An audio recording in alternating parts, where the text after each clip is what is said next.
Bismillah, alhamdulillah, wassalatu wassalamu ala rasulillah. Musulman doğurmuş şeyle soraptır. Öýde diwarlara öz suratyny ejen kakan suratyny assaň bolýarmy diýipdir. Musulman doğunlar öýde diwarlara insanyň, haýwanyň, jany zatlaryň suratyny asmak bolmaýa, hökümi haramdyr. Edil şonuň ýaly kijek heýkeller bolýar, atyň heýkeli, itiň pişiň heýkeli, şular hem öýde goýmak bolmaýa. Bu barada Ulu Gunalar adlı kitaplarımızda bellap geçilýär. Mysal üçin İmam Zahabiň Ulu Gunalar adlı kitabynda, Ibn Hajar el-Haytamiň Zawajir Ulu Gunalar adlı kitabynda, hadis kitaplarymyzda mysal üçin Sahih Muslim'in şerhi bolan İmam Nawawiň düşünürşi, Şerh Sahih Muslim'de İmam Nawawi giň işleýişi musnad durup geçýär we jumhur ulama göre içinde Ebu Hanife rahmetullahi aleyhim adyn agzaya şular haramdyr diýip aýdýar. Diňe musulman doganlar agaç, derya, deňiz ýaly canlı bolmayan zatlaryň suratyny öýde assaň bolýar. Biram şekilli zatlardan çağa oýunjaklaryna ruhsat berilýär, emma galan heýkellere ruhsat berilmeýär. Delillerinden mysal üçin Buhari we Muslim'de geçýär. Wa an Aisha radhiyallahu anha qalet qadima Rasulullah sallallahu aleyhi ve sellem min sefer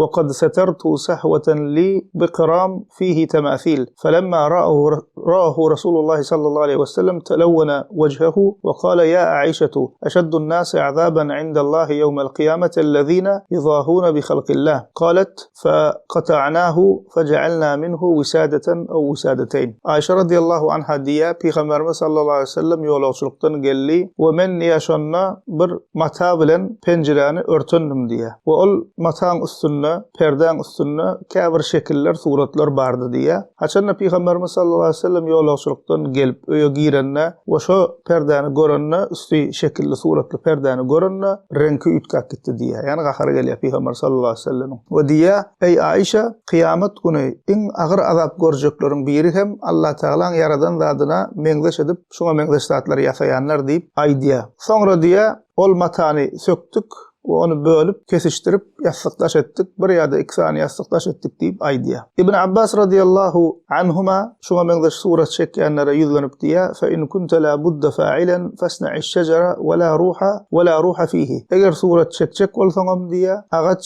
we şoňa meňzeş ruhu bolmaýan, ýani jansyz zatlaryň suratyny çekip aýdýar. Bu da Buhari we Muslim'de geçýär. Ýene de Buhari we Muslim'de geçen hadisinde Peygamberimiz sallallahu aleyhi ve sellem diýär, la tadkhulul malaikatu beytan fihi kelbun ve suratun. İçinde it bolan, yani öz ýaşaýan ýerlerine otoglarda it bolan öýe we surat bolan öýe perişteler girmeýär diýip Peygamberimiz sallallahu aleyhi ve sellem aýdýar. Perişteler girmeýär diýeni ulamalar rahmet perişteleri girmeýär. Magfiret dileýän insanlara magfiret dileýän perişteler girmeýär diýip düşünýärler. Emma insanyň ýaxşy we ýaman işlerini ýazýan perişteler hemişe insanlaryň ýanynda bolýar, aýrylmaýar diýýärler. We käbir kişiler musulman doganlar garawasya diýip aýdýar, ýa bolmasa plan otaga men girip burçyslyk bolýan, rahatsyz bolýan diýip aýdýar. Halk içinde şoňa meňzeş zatlar eşdilýär we waswasa düşýär şeýdip şoň bir sebäbi musulman doganlar şol otagda bar bolan canly zatlaryň we heýkeller sebeplidir. Çünki perişte gelmeýär, rahmet perişteler gelmeýär, rahmet perişteleriň bolmaýan ýerine näme jinnar bolýar, şeýtanlar bolýar. Şol waswasa düşüp bir otagda ýatyp bilmän, gara basyp şoňa meňzeş zatlar başyna gelmeginiň bir sebäbi şu zatlar musulman doganlar. Ýene de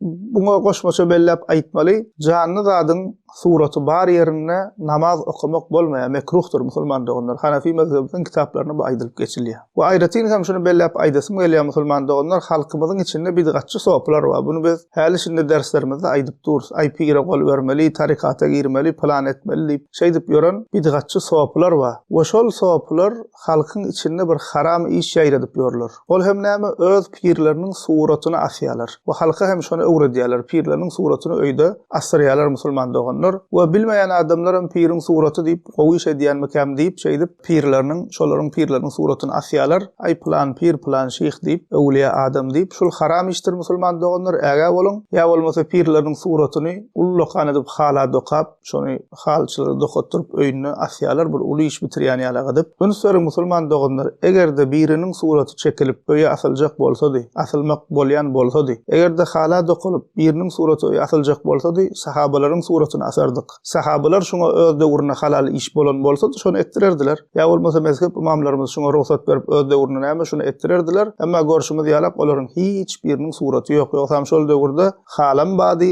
hala keşde de naqşam dokulýady we edil şonuň ýalakka el bilen suratam çekilýärdi insanlaryň, emma näme şolaryň hiç biriniň suraty ýokdur. Sebäbi bu iş haram. Öýde asmak hem bolmaýa musulman doganlar. Öňkü ümmetlerden öz pir weli hasaplayan adamlaryň suratlaryny öýe asýanlar, hristiýanlar görýäňiz häzir kunatda kiliseleriniň serkifleriniň içinde hem näme şol bir sürü şekilli zatly suratlar bardyr. Ya bolmasa İsa aleyhisselam şekillendirip surat çekýärler we özüne musulman diýip görenleriň içinde bu iş giňden ýaýran, giňden ullanýan farka şigalardyr. Hazrat Ali radiyallahu anh we Ahli Beyt Hasan Husaýnyň suratyny çekýäsip şolar şey diýip öz içinde imamlaryň, Ahli Beyt imamlaryň suraty diýip şol işi giňden ulanýan şol kişilerdir, şigalardyr. We ondan soň özüne sunni diýip görenleriň içinde bu keseli, bu haram işi halal ýalygyp bilmeýän insanyň içine ýaýradyp görenine şu bidgatçy soplardyr musulman doganlar. Şundan hem äge bolun haram işdir. Elhamdülillahi rabbil alamin.